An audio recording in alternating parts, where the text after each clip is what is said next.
Pod Jung, podcast sobre questões do cotidiano, sobre a ótica da psicologia analítica, mas sem junguianizar demais as coisas.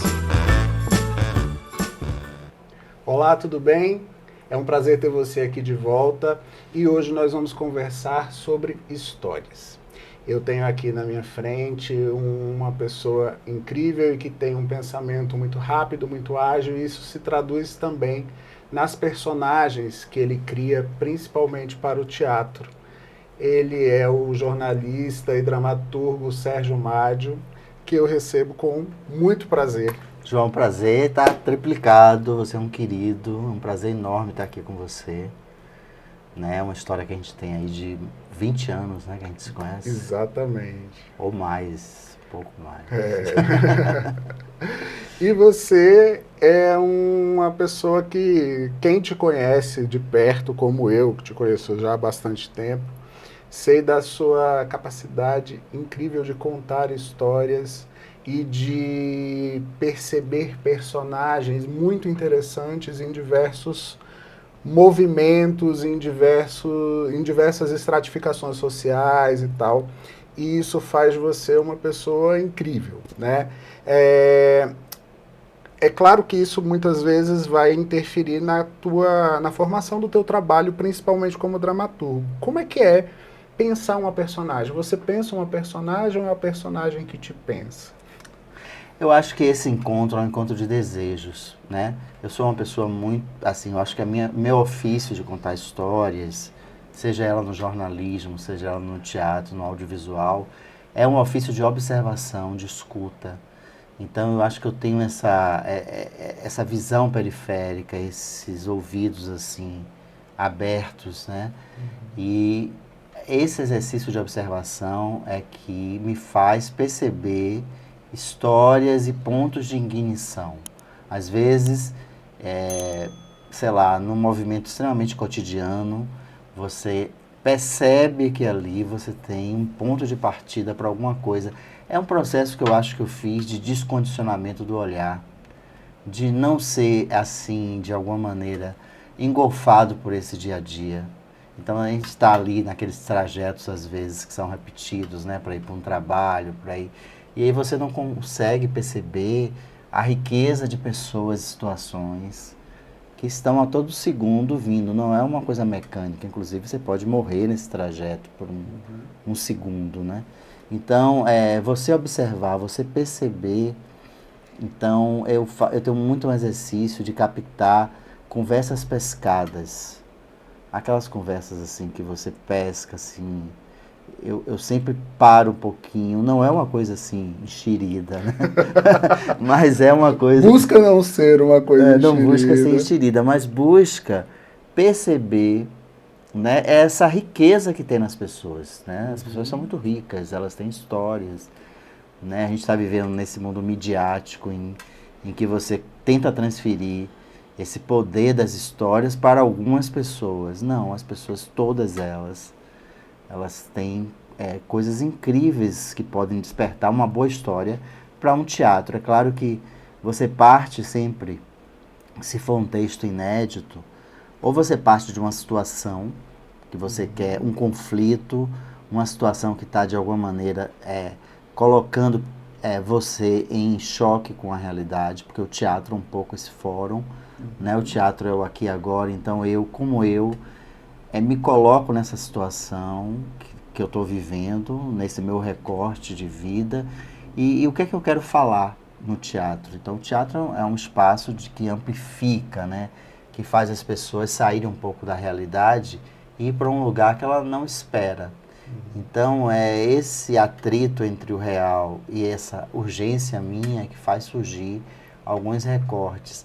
E aí você, a partir desse recorte, desse tema, você então vai ter que preencher esses personagens, que são personagens que tem que ter uma tridimensão, né? Não pode ser uma coisa não pode ser uma caricatura. Então tem um lado psicológico desse personagem, tem como esse personagem a coerência dele, né? As incoerências, as falhas, as imperfeições, onde ele erra, quais são as buscas. Você começa a fazer aí um preenchimento, que às vezes exige de você também um deslocamento de pesquisa, porque os personagens muitas vezes estão em territórios, né, que não te pertencem, então você tem que ir nesse território, pedir licença, investigar quais são as questões. E eu acho que ele nasce aí dessa busca, acho que a contação vem depois, né, vem toda essa construção antes, que é uma construção que exige um tempo enorme também. Você está falando dessa construção e muito dos erros, das idiosincrasias de cada personagem, né? E é interessante porque muitas vezes o exercício que a gente vai buscar fazer na vida é tentar conter o erro, tentar conter aquilo que pode soar diferente, dissonante dentro da sociedade. Sendo que, na verdade, quanto mais a gente tenta fazer isso, muitas vezes a gente acaba revelando esses nossos erros, essas nossas dificuldades, os percalços. Como é que é explorar, então, essa vulnerabilidade, que é uma vulnerabilidade de todo ser humano, para a construção e para, de alguma forma, fazer com que as pessoas se enxerguem dentro desses erros, dentro desse movimento que muitas vezes conscientemente é o evitado, mas que acaba sendo aquilo que nos define em quase todos os momentos da vida. Olha, eu acho que a grande busca de um dramaturgo é trazer a humanidade para esses personagens. Trazer essa humanidade é trazer essa capacidade de falha, é trazer essa capacidade de enfrentamento com sua sombra, de entendimento do que ele é, né, do que ele pode ser, do que ele deixou de fazer, que escolhas ele não fez, e movidos a que ele não fez essa escolha. Então você tem assim, por exemplo, no caso do folhetim, que é a novela, a gente tem muito, assim, às vezes, definido o vilão e o mocinho, né? Então você tem muitas vezes o vilão ou a vilã agindo em busca de algum motivo, mas caminhando por uma vilania que às vezes não se justifica, né? E você tem uma mocinha ingênua ou um mocinho ingênuo que busca atingir uma meta e o objetivo desse vilão é atrapalhar isso por algum motivo e às vezes irracional, é um ódio, é uma inveja, são sentimentos muito, digamos assim, brutos. Certo. A gente vê que em algum momento da teledramaturgia alguém percebeu que isso era muito chapado, era distante do real, né?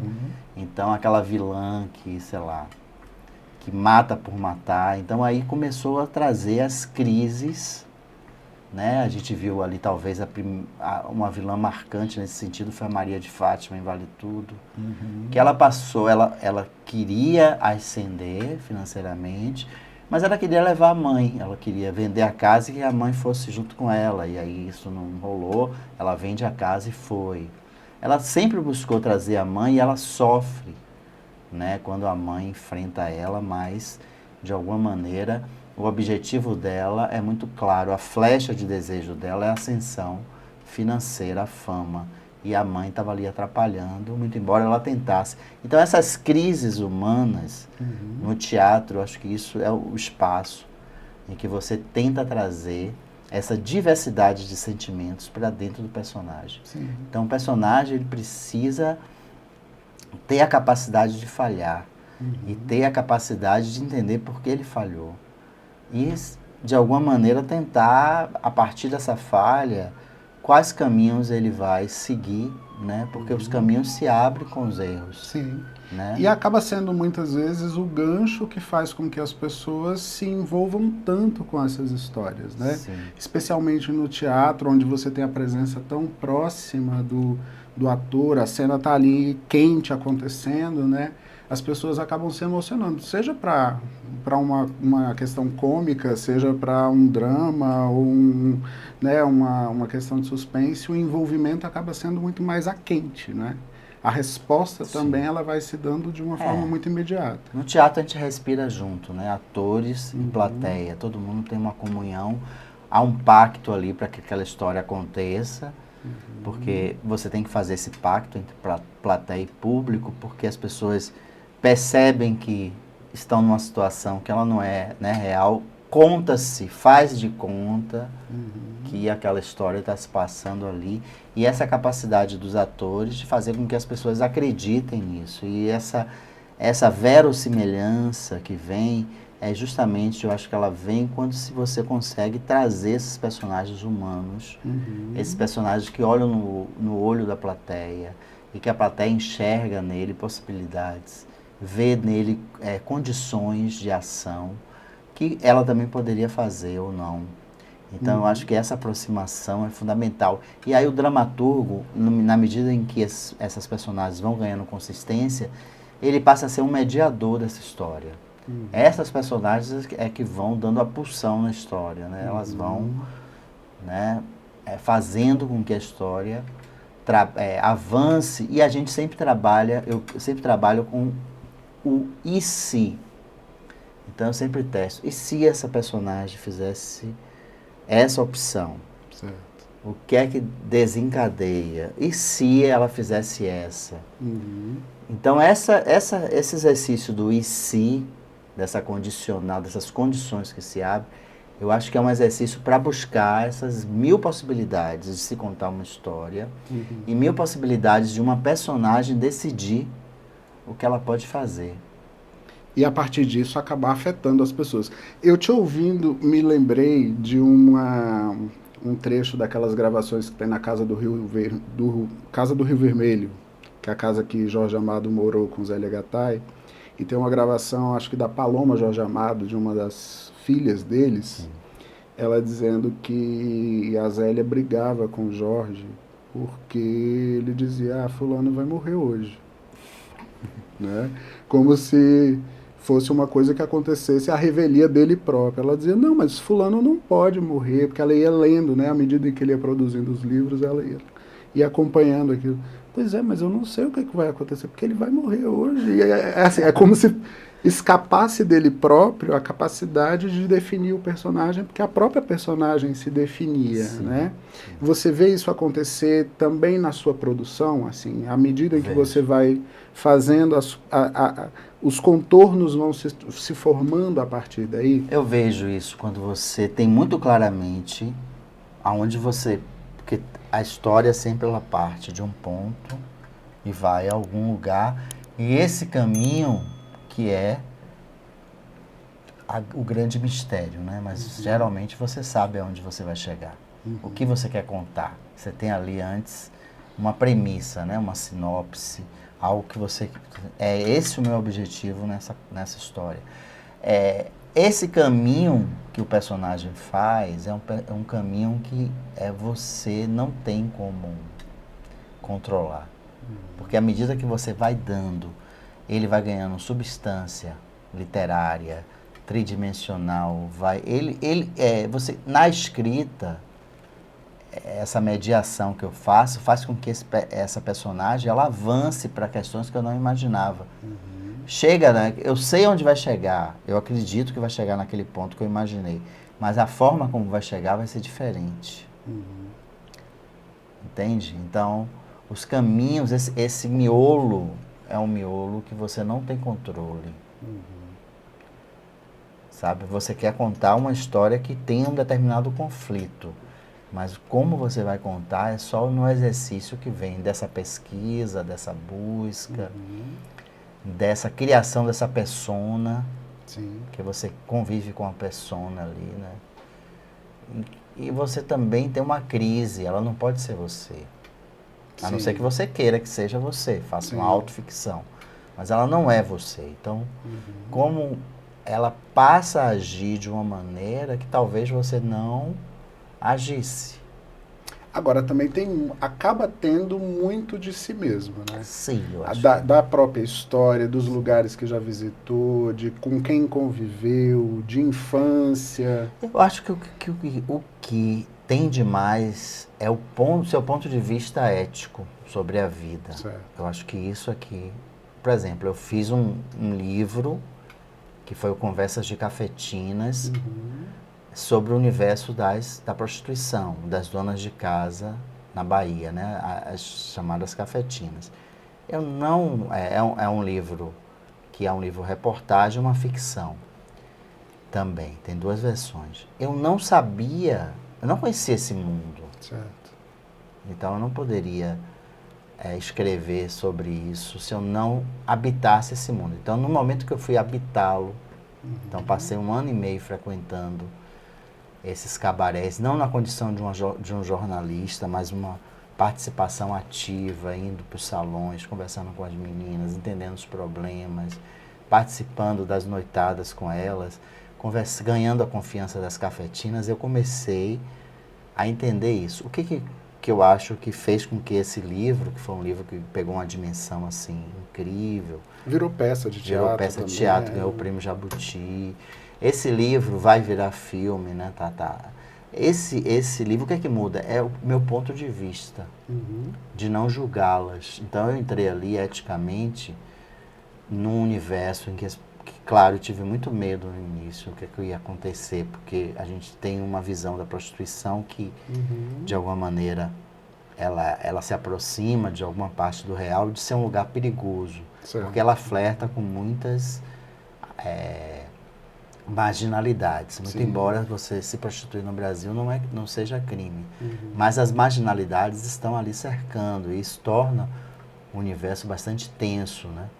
Então eu não imaginava isso, do que seria. Eu tinha uma impressão caricatural.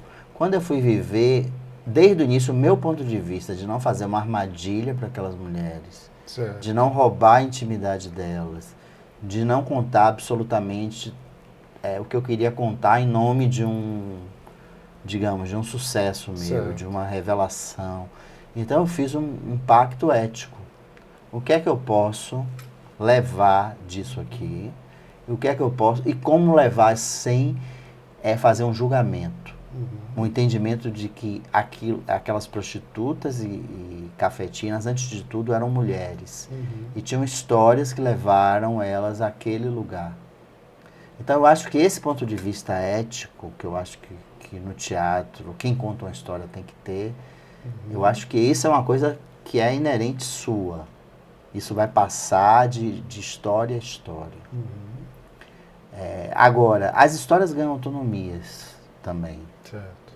Né? Você sabe quando você está botando coisa demais da sua vida. Você tem essa consciência. Sim. Se eu estou pegando episódios da minha vida e emprestando para aquela história, ou se realmente aquilo está fluindo de uma maneira bastante criativa. Né? Sim.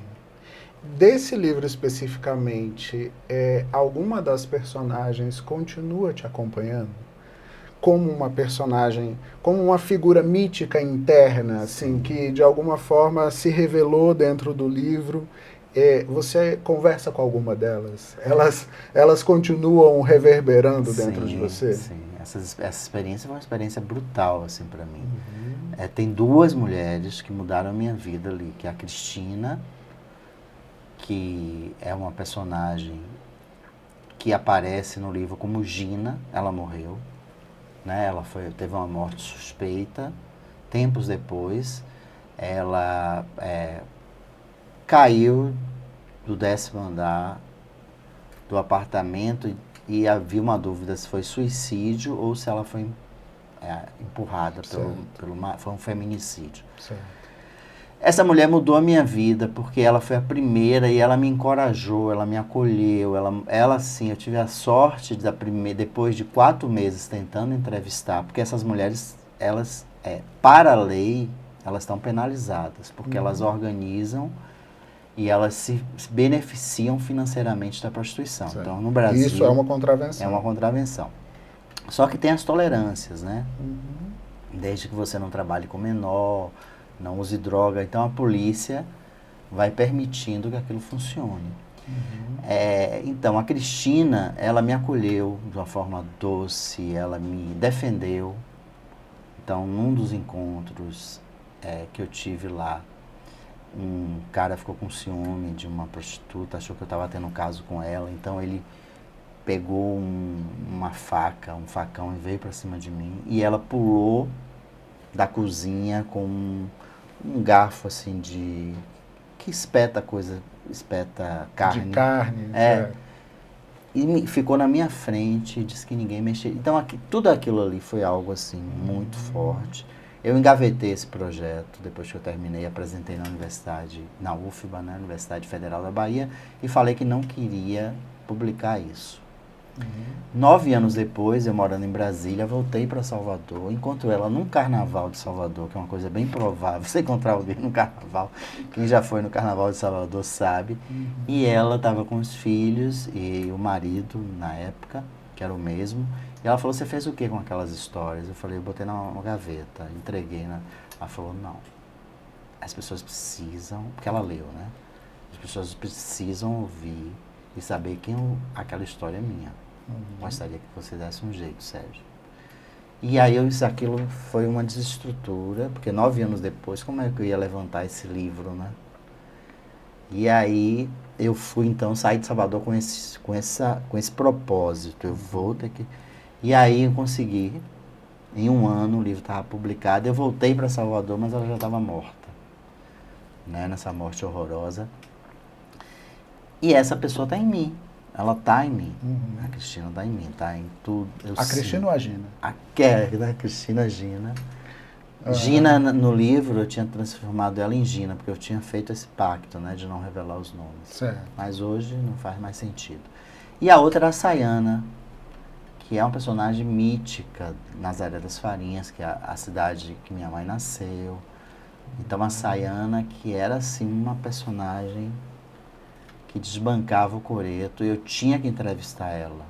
Porque, na medida que eu ia fazendo a entrevista, todas as mulheres diziam, você tem que procurar a Sayana. Não existiu na Bahia uma mulher de castelo que não foi como a Sayana. E eu encontro ela sozinha, estava com obesidade mórbida, ela e um rapaz que ela cuidou na infância, que era aquele chamado menino de recado das prostitutas, cuidando dela numa salinha, e ela queria voltar à prostituição, a abrir a casa. Eu encontrei ela nessa situação, e aí foi um encontro de vida, realmente. A Sayana está muito presente, ambas são entidades, assim, morreu também. E você conversa, obviamente que metaforicamente, Sim, né? sim. Mas assim, no que elas te auxiliam? Que tipo de conselho mulheres que tiveram uma vida tão adversa, tão contraditória dentro daquilo que é a norma da sociedade, daquilo que se aponta como o virtuoso dentro da sociedade, o que essas mulheres têm para oferecer para você e para todos nós quando nós introjetamos de alguma forma a ideia dessa mulher, né, da prostituta, dessa pessoa que angariou tantas experiências de violência, de contradição, de embates, né? Embates para se manterem vivas, principalmente. O que essas mulheres te ensinam? Eu acho que essas mulheres me ensinam a ter coragem, porque elas tiveram que ter coragem em todos os momentos da vida. Eu fui criado por mulheres, assim, minhas presenças masculinas da minha vida, ou elas eram parcas ou eu mesmo tirei, né? Então, assim, só venho encontrar uma presença masculina depois, enfim, na figura do namorado, mas de uma forma bem tardia, inclusive. Eu fui criado por mulheres, num universo bastante machista, onde os homens, que mesmo ausentes, eles eram extremamente machistas. Então, eu acho que quando eu encontro essas mulheres, que eram mulheres renegadas, apontadas, que não podiam sair à luz do sol, porque a história delas é desse tempo. Eram mulheres que não podiam transitar durante o dia, como as travestis, né? Até pouco tempo não poderiam sair durante o dia, ir numa loja. Porque a prostituta, ela era apontada. Apesar de não necessariamente ela ter um estigma visual para reconhecer que é prostituta, mas as pessoas da circunvizinhança sabiam. Então, uma mulher que dormia com muitos homens por dinheiro, essa mulher era apontada na rua, poderia ser agredida. Então, elas não saíam. Então, encontrar essas mulheres com um grau de humanidade, como foi o caso da Cristina, tão denso como o da Sayana também, e de outras. Então, você encontrar mulheres assim, que eram verdadeiras mães, assim, entre aspas, apesar de ter uma figura, ser uma figura opressora também, porque elas controlavam a casa, muitas, né? elas, como a Sayana falava, ela enricava em cima do programa da menina, Certo. que fazia lá, da mulher, né? Uhum. Então, ela tinha essa relação de opressão, mas ao mesmo tempo ela tinha que ter uma relação maternal, porque as prostitutas habitavam a casa delas. Uhum. Que é esse tipo de prostituição que eu fui procurar, que hoje não existe mais, Sim. né, praticamente. Então, essa cafetina que era a dona da casa, elas preferiam se chamar de dona da casa. Então, essas mulheres enfrentavam a polícia, elas enfrentavam os clientes para defender as suas mulheres, elas enfrentavam a sociedade, né, e elas eram tidas como nada, né, valia muito pouco. Talvez valesse menos do que nada, porque elas eram apontadas como as que desvirtuavam, como as que ofendiam. Mas na verdade elas abrigavam. Com certeza. Isso foi a grande, assim, para mim, com 20, eu fiz essa pesquisa, eu comecei a fazer com 24 anos. Uhum. Então assim, né, 24 anos, né, por mais uma história ali que eu já tinha e tal. Então você vê, existem muitas entradas no mundo da prostituição. Sim. Uma boa parte dessa entrada está relacionado com a sua unidade familiar. Uhum. Então, as mulheres que eu conheci prostitutas tinham sido abusadas em casa, eram feitas de parceiras sexuais do pai, dos irmãos, vizinhos, tios. Eram exploradas. Casas de, quando não isso, ou quando com isso também. Uhum. Casas desestruturadas com álcool, com drogas, com pessoas que roubavam, enfim, toda uma desestrutura. Polícia ali, brigas. Então essas meninas chegam a um ponto que elas concluem, é melhor eu sair daqui. Uhum. E quando elas saem, como é o caso da travesti ali, adolescente. Sim. Ela sai, ela rompe com todas as estruturas ao mesmo tempo. Familiar, escola. Não tem dinheiro. Uhum. E ali está a prostituição como um caminho imposto, porque a sociedade não dá uma alternativa, ou não dava uma alternativa. Talvez ainda não dê tantas alternativas. E ela então encontrava essa mulher que espertamente também se passava como, se abria aqui os braços e o colo para ser a mãe que muitas não tiveram. Uhum. Então eu vi relações muito maternais Sim. entre elas, entendeu? Como eu vi relações de conflito também. Sim. Como dentro de uma casa, numa família original, vamos colocar assim, ela também vai acontecer, né? Sim. Agora é interessante também esse universo porque ele, por trás de tanta luta, por trás de tanta dor, por trás de tanto medo, por trás de tanto enfrentamento, essas pessoas elas precisam vender uma ideia de alegria. Né? Sim. Elas precisam vender uma ideia de entusiasmo, de alegria, de prazer, que obviamente muitas vezes não faz parte da essência delas, né? Encontrar isso dentro de si e transformar isso numa mercadoria, porque acaba sendo uma mercadoria, aprender também a experimentar isso de uma forma saudável, né? Essa contradição dentro de si de uma forma saudável acaba sendo um desafio e que faz com que a imagem dessas mulheres seja também algo tão interessante, né? Que desperta um mistério, um encantamento tão grande entre as pessoas, né? A Gina, ela fala a primeira cafetina que cuidou dela foi a China, né? A Cristina. E aí a China, ela tinha regras. De alguma maneira as outras vão reproduzir isso também. Então a regra é o seguinte, não importa a dor, não importa o sofrimento durante o dia. Na hora que começa o salão, põe-se o melhor vestido, passa-se um batom na boca, enxuga o rosto das lágrimas, faz a melhor maquiagem, arruma o cabelo, bota o perfume e vai ganhar a sua vida. Uhum. Depois você volta, se for o caso, e para sua dor. Mas nesse momento aqui, você tem que ser profissional. né? Então aqui que lembra muito o que é o teatro, né? Sim. O que é a história do palhaço, né? A mítica do palhaço, tem que fazer todo mundo rir, então, né? Então, a riqueza dessas mulheres, dessas pessoas, porque não é fácil estar nesse lugar. Obviamente Não tem que não. romantismo nenhum, né? É um lugar que, assim, você vê que num processo de entrevista ali, de contato, eu fui ameaçado de morte, mas fui também acolhido, tanto muito rico. Sim. Então você encontrar todo tipo de cliente, né?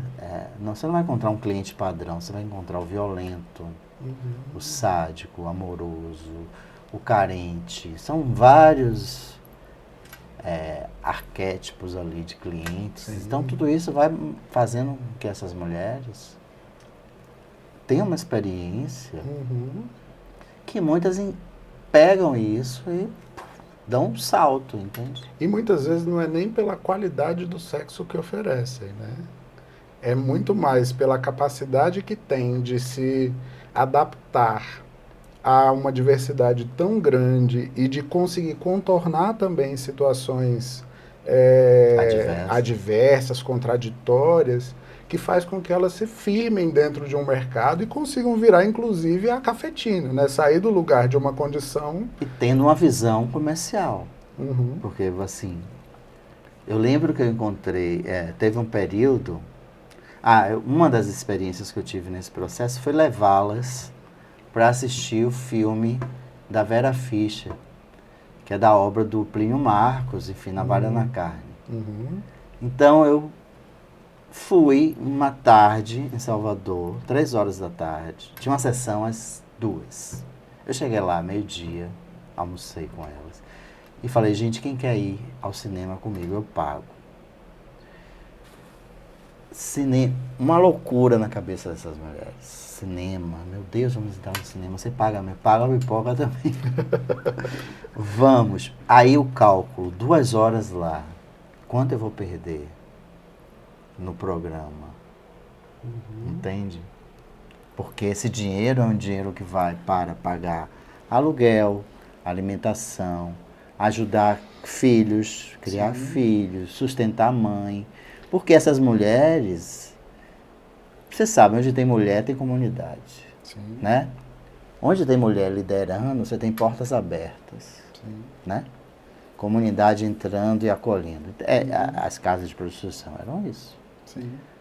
Eu vi também isso, né? Da comida, porque elas tinham que fazer a comida com o lucro dela, né? A comida era uma contrapartida para as meninas, né? Certo. E às vezes não tinha o rendido o programa, mas a comida estava mantida. E às vezes chegavam prostitutas de outras casas com fome e comia.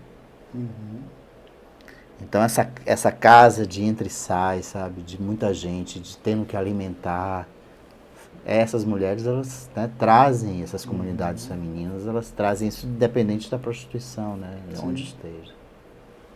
E acaba virando a ideia da casa de tolerância, né? O nome pejorativo que se usava de casa de tolerância acaba sendo literalizado, porque é um lugar onde se toleram muitas diferenças, um lugar onde se toleram aquilo que a sociedade de fato virtuosa, né? Dita virtuosa, não toleraria, né? As dores, as mazelas, o mal que habita a sociedade, naquele lugar ele é tolerado, ele é acolhido, ele é tratado de uma forma digna, né? Com regras, muita regra também. Né? Cada uma com suas regras de trabalho, assim, você tem que cumprir aquilo. Mas você cumprindo, então a grande mãe, ela se estabelece. Né? Que tem uma face ali da mãe e da madrasta, sei lá, pegando esse arquétipo, né? Mas as regras eram fundamentais, então assim, mulheres que trazem problemas para essas casas não ficavam. Porque aí todo o negócio ia ser desestruturado, né? Então a mulher alcoólatra, envolvida com drogas, envolvida com homens perseguidos pela polícia. Então isso desestruturava o negócio. Então, aí, nesse sentido, não havia essa condição, assim, de afeto, né? Agora, tem uma coisa também que faz parte desse arquétipo da prostituição e que acaba, é um ponto de partida para a gente mudar um pouco do assunto, que é a chamada para sair do lugar, né? De sair da prostituição e ir para um relacionamento convencional. Eu digo que é uma mudança de assunto porque me remete à ideia do eu vou tirar você desse lugar, do Sim. Odair José, que foi também um objeto de trabalho para você. Você fez um musical super bem conceituado e que ganhou muita repercussão nacionalmente, usando a parte do repertório do Odair José, Sim. que é um cantor que Um as cronista. pessoas... Um grande cronista e que as pessoas relegaram a um lugar de ser um cantor inferiorizado e tal, mas que traz um repertório do país, né? Sim. Ele fala do país e onde um dos temas mais famosos a partir das suas canções é esse, né? De tirar a mulher da prostituição e colocá-la num lugar virtuoso. Como é que foi fazer esse projeto para você? Como é que foi reunir esse repertório e encontrar a partir disso personagens que são a cara do Brasil, que são a cara dos desejos do Brasil, para trazer isso para o palco? Olha, assim, quando eu tive essa ideia, eu já conhecia a obra do Odair José, já sabia dessa riqueza, né? Ele é um cronista, ele é um observador, então ele traz questões humanas, ele não julga, né? Nas canções dele ele não julga. E essa canção da prostituição, que ele cantou em cabarés, e ele viu mulheres encantadoras, e ele sentiu o desejo de ser o herói delas ali, né? Tirar ela daquele lugar, mas muitas nem querem sair, tem esse Sim. detalhe também, né? Então, essa humanidade, essa riqueza na obra é um ponto de partida que facilitou muito. Então, esse projeto foi um projeto desafiador, porque a gente ia montar um musical que ia correr praças fora de Brasília. Certo. E Brasília, sim, tem uma história de musicais ali que aconteceu nos anos 80, virada para 90 com Oswaldo Montenegro, né? Mas já tinha uma história, é uma capital musical, né? Com rock and roll, com chorinho, com samba. Mas a gente não tinha nesse momento, nesse formato de musical, ninguém circulando com musicais. Então, a gente ganhou esse patrocínio do Banco do Brasil na época e aí fomos fazer um modelo que não tinha aqui feito, que era um modelo de audições. Você sair de uma panela de pessoas que você conhece e descobrir talentos que você nunca viu. Que cantem, dancem, interprete, porque o artista de musical é exigido muito dele. E a gente fez essa audição, e nessa audição apareceu a Gabriela Correia, que hoje está despontando, né? Está em várias séries, está na Netflix com Bom Dia Verônica. E a gente trouxe esses jovens atores, vai fazer 10 anos, para dentro de um processo em que a maioria não conhecia e que eu também estava aprendendo. Trouxemos uma produtora de São Paulo, Fernanda Signorini, que tinha uma bagagem incrível, ou seja, a gente fez um intercâmbio, importamos profissionais para poder a gente aprender juntos. Veio a Maria Alcina, que eu escrevi para ela essa personagem, que era, né, uma cafetina também. E aí a gente fez essa história, e essa história foi um estouro, né? Estourou aqui, foi para São Paulo, foi para o Rio, foi para Minas, viajou, chegou para... Terminamos a temporada com mais de 130 sessões, viajando com 22 pessoas, né? Em Manaus, naquele teatro fantástico, né, de Manaus. Então isso foi muito... E a obra do Odair José estando à frente disso, com personagens humanizados, contando essa história. Então, a história que falava de ditadura militar, falava dessas pessoas que buscavam a liberdade. O Odair tem uma obsessão por liberdade. Ele é obcecado nas letras. Ele saiu de casa, né, da estrutura familiar, dormiu na rua no Rio de Janeiro. Ele tinha uma boa estrutura familiar no interior, porque ele queria ser artista e a família não queria. Então esse movimento da peça, do Odaí, se refletiu na peça. A peça foi indicada ao Bibi Ferreira, que é a primeira peça fora do eixo Rio-São Paulo ali. Que teve uma indicação no prêmio Bibi Ferreira, pra gente foi assim um susto. Então foi uma experiência também transformadora. A gente encontrou agora com vários atores e atrizes recentemente. 10 anos depois, as pessoas não conseguem ver a vida delas profissional sem ter passado pelo Odaí, né? Sim. Acabou que se reproduziu, como na própria peça, um plot twist para a vida de todos vocês. Eu fui né? fazer outros musicais depois disso. Não parei de fazer, então... Você é uma pessoa do plot twist, né? Assim, você começou a produzir isso nas suas obras, nos musicais, as peças de teatro e tal, mas a sua vida também ela é feita de renovações constantes, né, Sérgio? É verdade. Como é que você chega nesse lugar? Antes de passar por aí, por onde você já passou?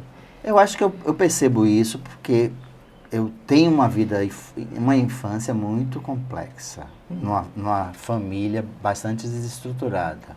Crise, meu pai e minha mãe numa guerra. Então eu ali no meio, meus irmãos pedindo de alguma maneira socorro, um envolvido com drogas e tal. E eu decidi que eu não queria aquilo.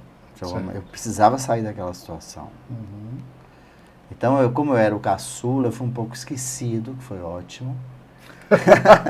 Então, eu passava muito tempo ali fabulando. Caçula de 4. Né? Esse meu irmão que se envolveu com drogas morreu de overdose e tal. Eu estava ali muito cedo, tendo a noção que eu estava arquitetando um plano de fuga, né? E eu percebi que a escola era um caminho de fuga. Então, eu enxerguei essa possibilidade de que, estudando e indo para a escola, eu conseguiria sair daquele ambiente, porque eu não queria voltar para casa. Certo. E aí, com 13 anos ali, eu percebi que existia a Escola Técnica Federal da Bahia, que era uma escola que você tinha que fazer um vestibular na época, para poder entrar. E era uma escola, assim, que a classe alta queria também entrar nela. Certo. Porque mesmo que ela não fosse seguir trabalhando tecnicamente, ela teria o melhor segundo grau para entrar em qualquer universidade. E aí eu descubro isso, que tinha um curso preparatório em que você ganhava já uma bolsa. Então, com 14 anos, eu já ganhava meio salário mínimo para estudar. Falei, opa. Quando eu entrei na escola técnica que eu passei, tinha as monitorias. Então, com 15 anos, dos 15 aos 18, eu ganhava meio salário mínimo, a depender da bolsa, um salário mínimo para estudar, para repassar Sim. o que eu estava aprendendo, porque eu sempre fui um aluno de CDF, de 10, de 9, nunca fui numa recuperação, nunca fiquei em segunda época. Era uma escola com jubilamento. Se você repetisse 2 semestres, você estava jubilado. Mas era uma escola integral. Então, você poderia passar 3 turnos lá, inclusive, que era o meu caso. Então, eu fiz teatro. Fui fazendo coisas para não voltar para casa. E aí, rapidamente, o que acontece?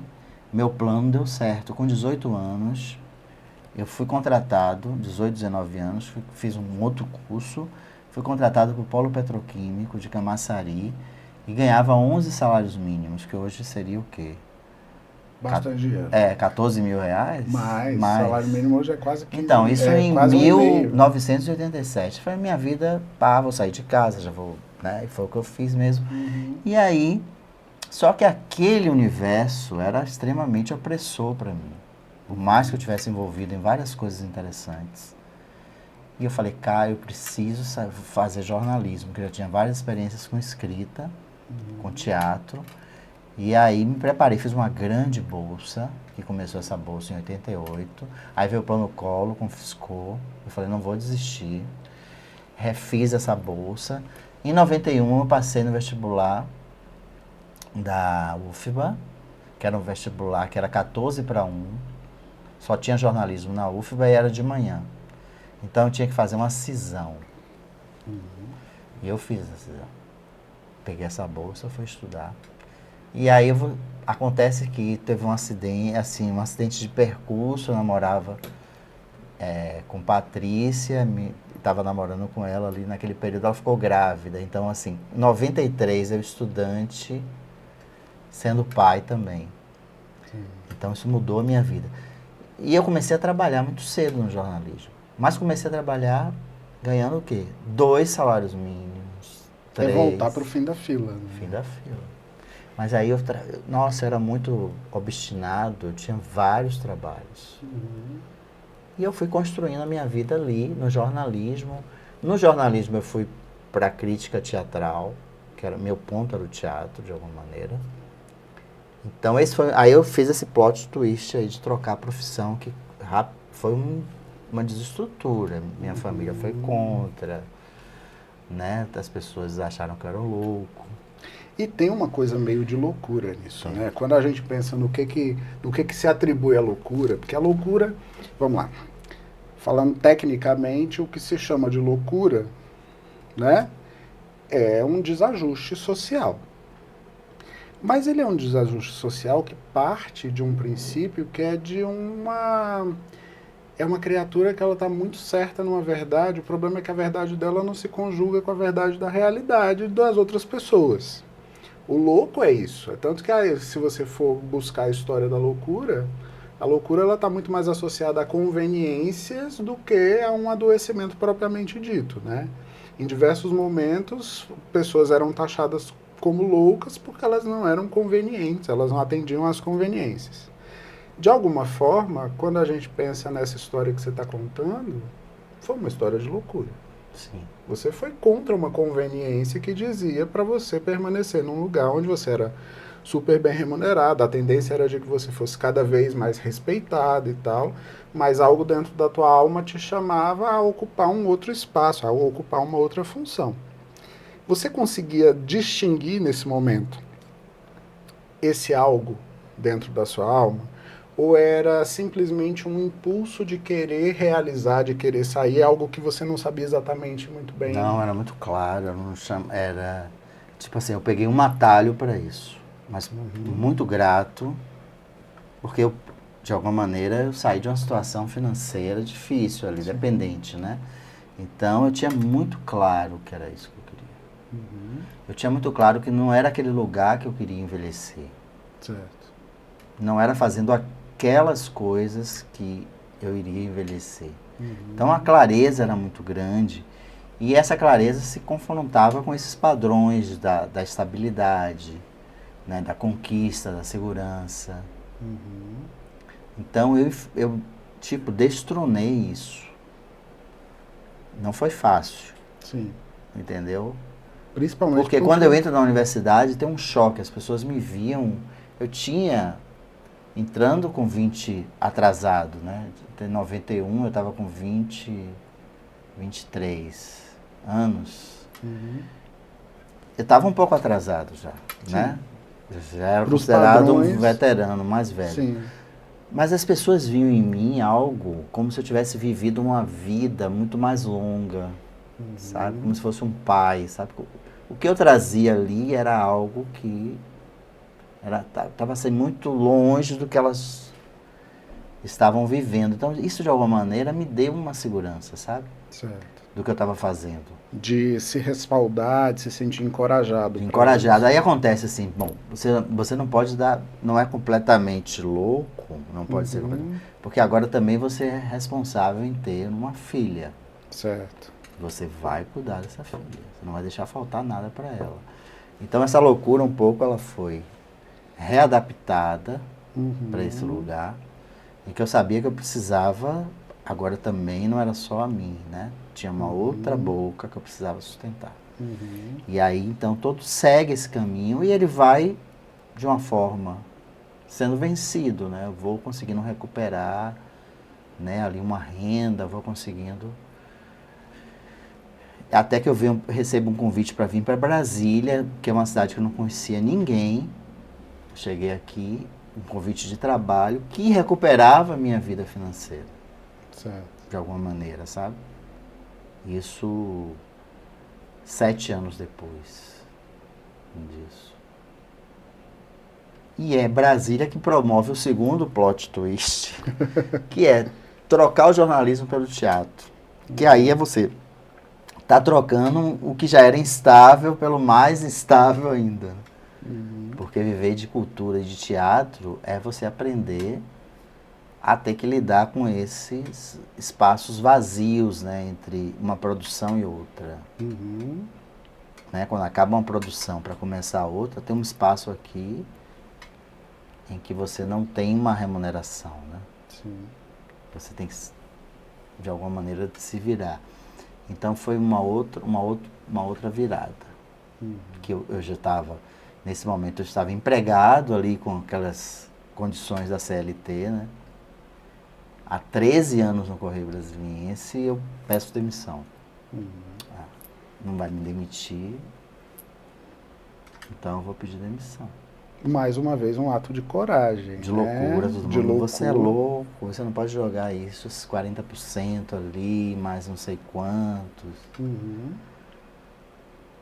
Mas ou eu fazia isso, ou eu não viveria. Porque minha alma estava pedindo, como você citou aí a questão da alma, os gritos, né, que a gente tem, né, os caminhos. E são gritos e às vezes também são gargalhadas, né, Sérgio? Às vezes também são coisas que chamam a gente para uma vida, né? Não é só um chamamento desesperado. Às vezes é uma necessidade de uma realização de uma alegria, de vivacidade propriamente dita, né? Porque certos ambientes, certas condições, elas definham a gente por dentro. Por mais que, às vezes, aparentemente, no julgamento dos outros, aquela situação seria uma situação ideal, mas muitas vezes aquilo vai definhando, vai apagando a gente para aquilo que a gente tem como talento, para aquilo que a gente tem como expressão. E às vezes a alma ela precisa dar uma gargalhada para poder apresentar um novo caminho. Você né? falando aí, eu me lembro agora de uma coisa. Quando criança, um filme assim, eu devia ter, sei lá, 8, sei lá, muito criança.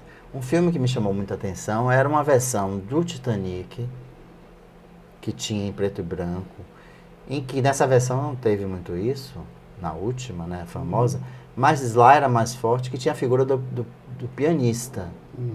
A pianista era uma mulher. Então, enquanto o barco estava virando e as pessoas estavam pulando dele, a pianista ficava.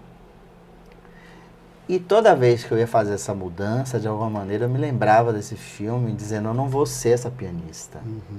Eu não vou afundar. Eu vou pular desse... Isso há tempo, eu vou tentar sair desse naufrágio, né? Isso me vinha muito claramente. E, assim, esse poder que nós temos de transformação, né? Por exemplo, eu estou aqui com você agora conversando sobre coisas que eu fiz que eu não teria feito. Certo. Era uma vida que eu criei com autonomia, com decisões, que ela poderia, minha vida poderia ter sido escrita de uma outra maneira. Sim. Né? E aí nisso eu acho que a alma entra, né? Porque de alguma forma a alma ela sussurra isso pra gente. De alguma forma a alma ela vai nos sugestionando a tomar decisões, a se encorajar para determinados atos e tal. Mas nem todo mundo para ouvir, né? Muitas vezes a pessoa aumenta até o volume do rádio para não ter que ouvir certas coisas. E é isso que acaba muitas vezes definindo quem nós somos, né? É a partir dessas mudanças, você hoje é uma pessoa que está... Estamos aqui conversando justamente por isso, por você ter conseguido fazer de tantas possibilidades da sua vida, uma possibilidade de acerto, né? Agora, isso não seria possível se você tivesse ficado no medo de errar, no medo de se equivocar diante de uma decisão como essas, né? A coragem acaba sendo o grande condutor dentro desses processos.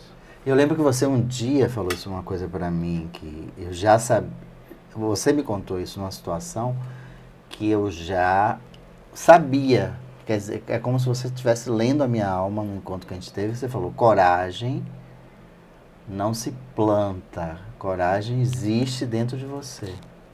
Você só puxa ela. Uma vez você me disse isso, não sei se vocês lembram. Honestamente, não.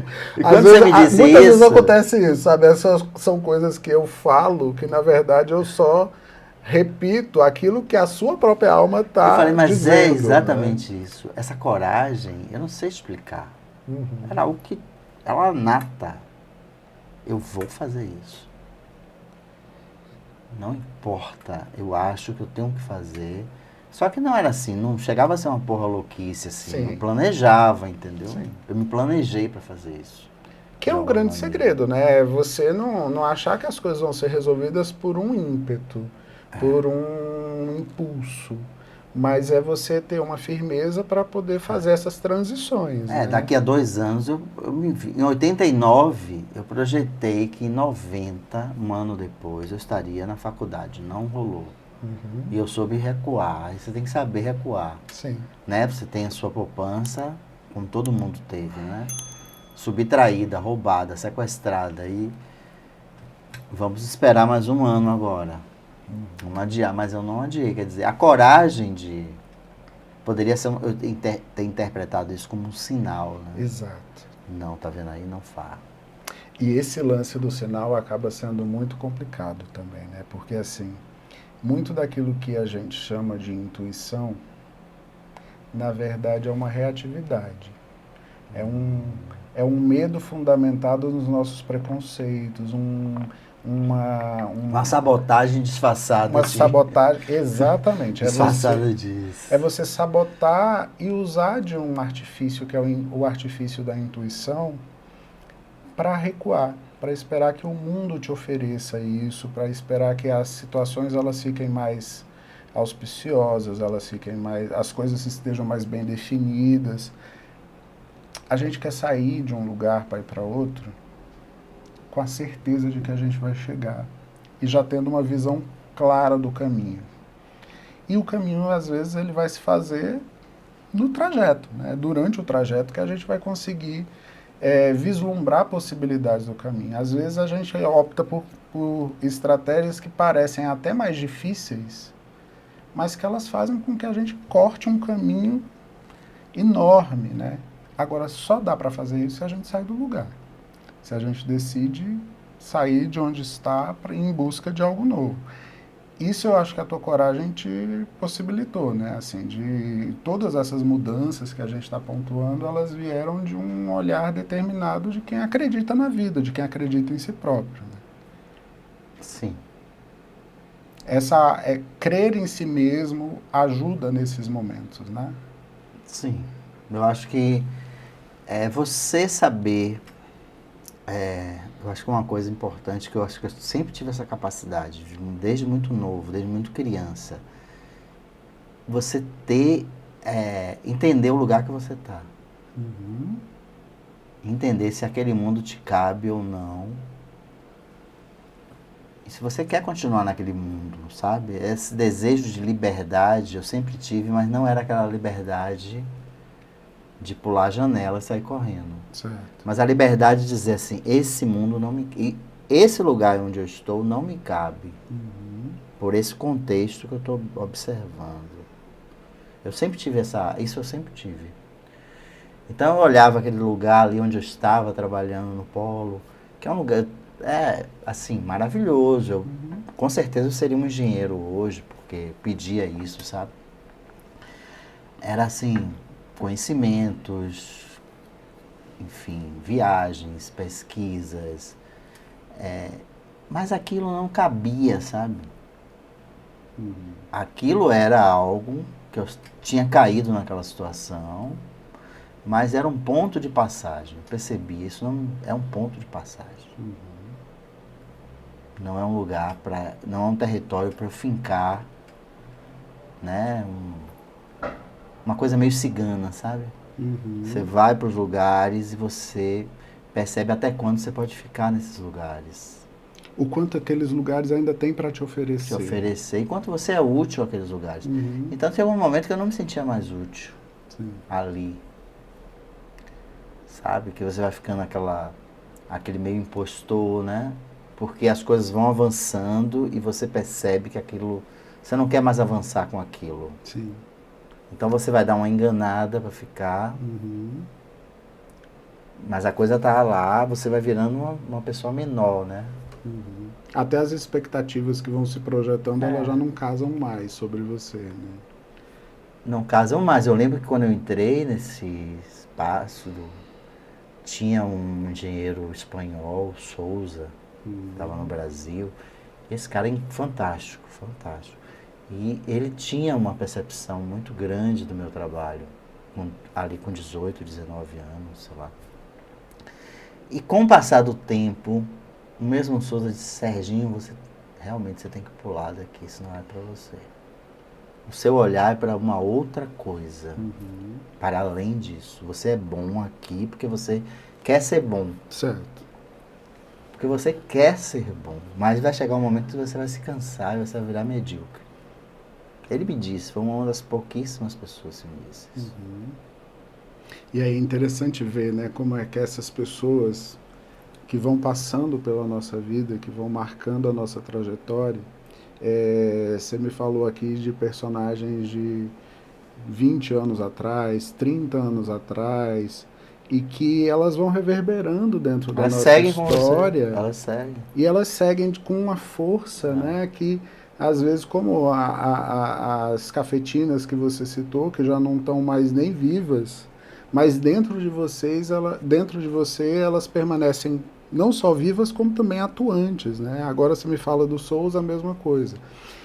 A junção dessas personagens vai fazendo da gente também um ser único, né? Sim. A composição, nós somos também uma composição de todos aqueles com quem convivemos, né? E aí a gente tem a consciência de que sozinho você não alcançaria tantas coisas se não fossem essas pessoas, né? Então, se não fosse, por exemplo, a Cecília Moura, uma professora, e quando eu entrei na escola técnica, falou, vocês vão agora adaptar uma crônica e transformar numa peça teatral. Eu nunca tinha ido ao teatro.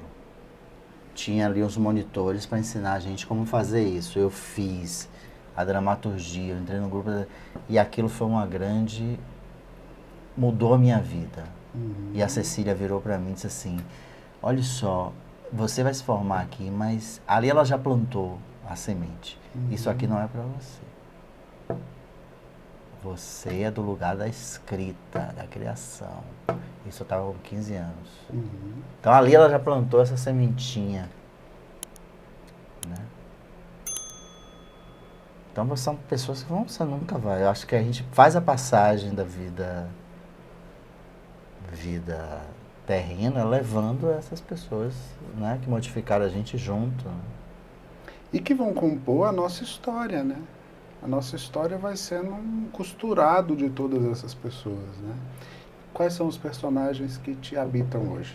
Quais são os personagens que mais dialogam hoje com você, para que a gente possa pensar no que você pretende para os próximos anos? Você fala personagens assim, arquétipos, assim.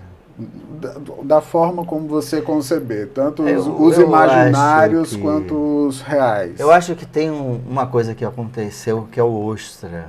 Acho que o seu Ostra. Porque eu vim num processo de exposições e tal, aí em 2018 2019 vem o Bolsonaro, que passa, né, um trator por cima da cultura. E eu precisei voltar, né? Eu acho que eu, com muita gente, voltar para dentro.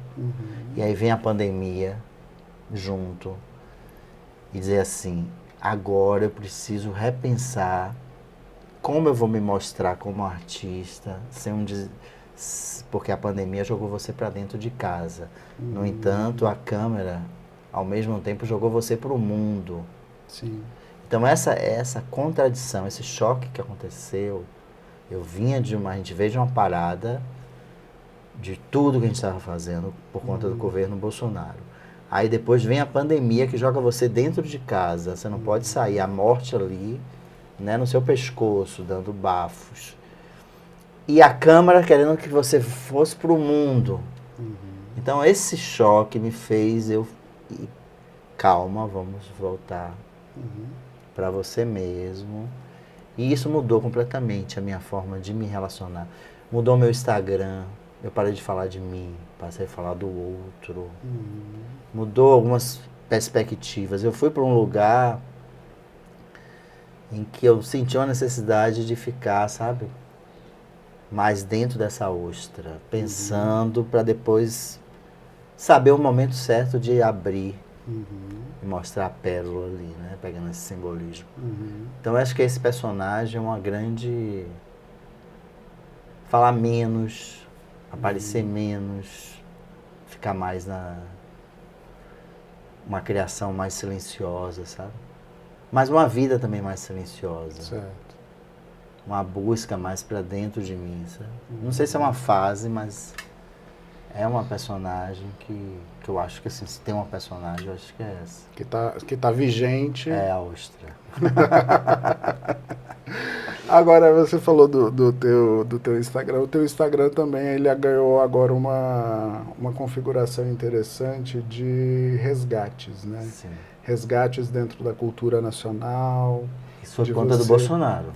Ah, é? É. Como é que foi? Como é que partiu essa decisão? Porque quando aconteceu essa loucura desse movimento fascista e tal, os artistas viraram algozes, né? A gente passou a ser xingado. Eu passei a ser xingado no Instagram, né?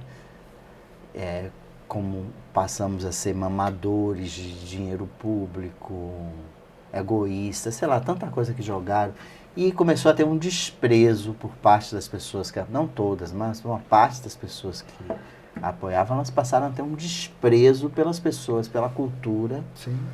Então, você imagina um país sem cultura, né? Sem alma. Vamos pegar a sua ideia aí de alma. Então, passamos a ser esse país sem alma, onde as pessoas estavam com um ódio mortal à cultura. Sendo que o Brasil, o que deu alma ao Brasil é a diversidade e a cultura, né? Nós temos uma cultura Vasta. uma né? das melhores e maiores E e com mais uma diversas produção do mundo. artística que acompanha essa cultura, né? Então, nesse momento em que as pessoas começaram a me atacar e atacar vários amigos e vários artistas que nós admiramos, né, famosos, eu então falei, vou usar o meu Instagram para falar e mostrar a essas pessoas que elas não podem viver sem cultura. A pandemia já estava fazendo isso. Elas ali em casa enlouquecendo e viam uma serenata no apartamento, viam uma live, né? Quem estava afim de fazer isso, que no caso foi ótimo também, né? Teatro, vindo, cinema. A cultura que estava salvando todo mundo da loucura. Certo. Então o Instagram eu mudei para isso.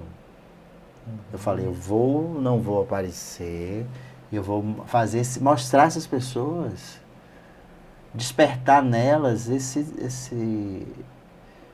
sentimento de pertencimento, né?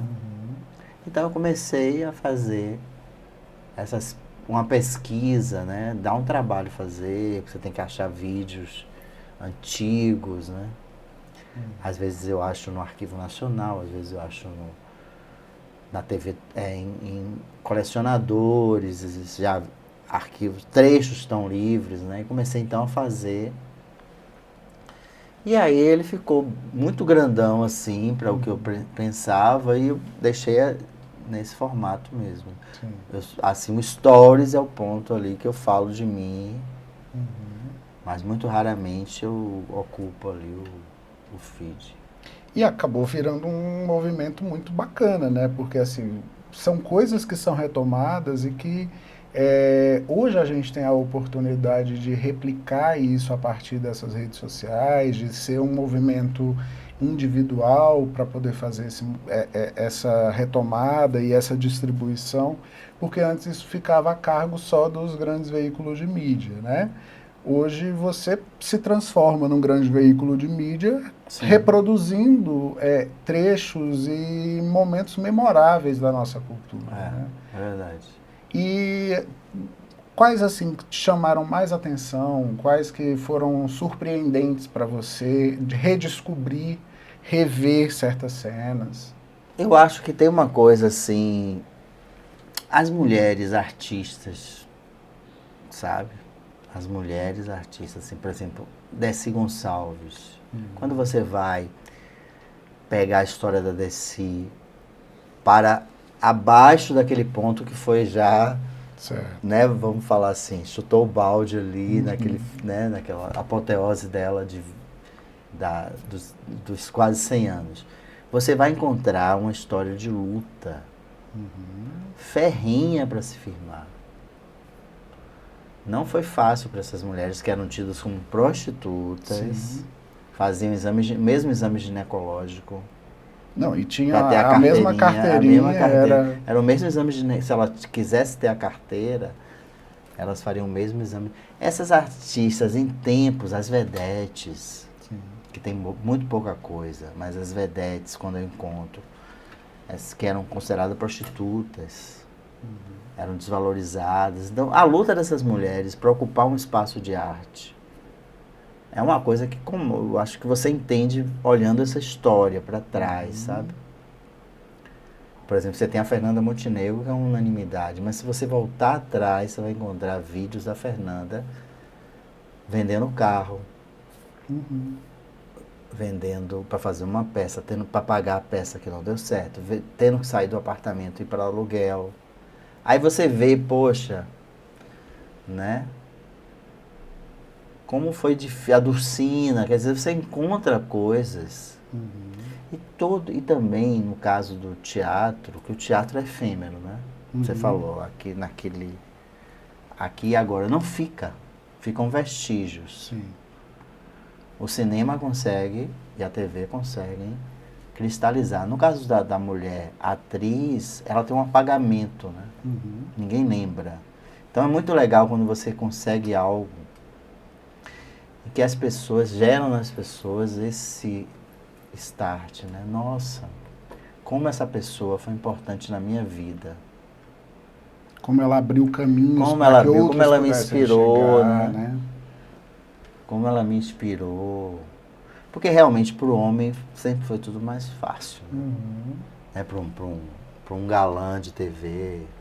Sim, é a gente pensar que Dona Ivone Lara entregava sambas que não podiam ser assinados por ela. É você pensar que para que a primeira mulher ganhasse um disco de ouro, já existia uma trajetória do que se chamava disco de ouro. Você pegar a história da Maria Alcina, Sim. né? Que começa ali causando um furor, porque ela vinha com uma proposta física e estética que confundia os gêneros, isso ali nos anos 70. E depois ela é retirada de um Miss Brasil. A polícia retira durante a ditadura porque ela está fazendo movimentos obscenos. E o que isso implica na carreira dela, né? Sim. Cancelamento de shows. Por ela ser uma mulher. Esses movimentos estão vindo de uma mulher, não é de um homem. O problema é esse, né? Quase sempre o problema é esse, né? O problema está vindo de uma mulher, não está vindo de um homem. Acho que um homem fazer os mesmos movimentos que ela estava fazendo ia ser hilário. Como também, né, já fizeram e tal. Sim. Passa. Mas eu acho que a artista, mulher, ela é sempre interessante você encontrar algo e trazer essa figura, sabe? E aí isso virou um projeto para você. Isso me ocupa, eu não monetizo isso, assim, até o momento, nunca. Já recebi umas propostas muito esquisitas, que não valeria a pena, e eu sou cobrado. Se eu não postar, eu recebo milhares de coisas. O que aconteceu? Eu tenho pessoas ali que são minhas amigas, que eu conheço, somente por essa relação. Eu converso com elas, né? Pessoas queridas já. Então eu converso com... E ele ele virou assim um perfil que ele tem mais gente, tem pouca gente de Brasília. Você vê, né, nas métricas. As 5 capitais que mais tem seguidores, Brasília não está entre as 5. Brasília não. Brasília é pouco. Então é mais gente de fora. Sim. Né?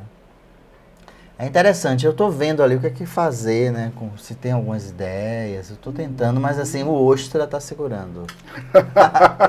O Ostra. O Ostra está trabalhando bem. O Ostra, isso aqui foi pensado, um podcast, falar sobre o Ostra veio, não. Uhum. Né? Segura, não é o momento, Sim. vamos deixar você se sentir mais... assim tá bom. Vamos ver agora o que é que ele vai... O que é que ele está preparando por dentro, né? Certamente ele está preparando alguma coisa que vai trazer aí para fora um movimento interessante. Eu acho que vai ter, na natural, acho que... A gente está muito ainda, né? Ferido do que nós passamos, né? Politicamente. Sim. Politicamente não, na carne, né? Sim. Que foram os 4 anos do governo Bolsonaro, né? Junto com a pandemia, eu acho que isso tá ainda sangrando, eu acho, na vida de todo mundo, né? Tá muito cedo ainda, né? Seria até oportunismo também querer usar isso de uma forma... lançar mão disso para poder gerar produto, né? Acho que muita gente acabou fazendo isso. Tudo bem. E os resultados a gente vê que são quase sempre duvidosos, né? A produção artística, ela é natural, né? Ela é espontânea da alma. Tem que vir em consonância, né? Com o que você está sentindo. Eu não sei você, mas eu estou me sentindo muito feliz e muito também, satisfeito por você ter vindo, por você ter pelo Ostra ter permitido que você pudesse vir aqui para esse nosso encontro. Querido, agradeço demais a tua presença. Eu que agradeço. Você é um querido, uma pessoa que eu tenho um carinho imenso. Já jogou tarô para mim, já fez tanta coisa. Agradeço demais a presença e também agradeço a sua presença por aqui e espero você no nosso próximo encontro, mas antes tem que fazer aquilo que todo mundo manda fazer, que é pegar esse vídeo e mandar para os seus amigos, para pessoas que podem gostar dessa pessoa tão interessante que é o Sérgio Mágio, e nos vemos então no nosso próximo episódio. Até lá! Pod Jung, podcast sobre questões do cotidiano, sobre a ótica da psicologia analítica, mas sem junguianizar demais as coisas.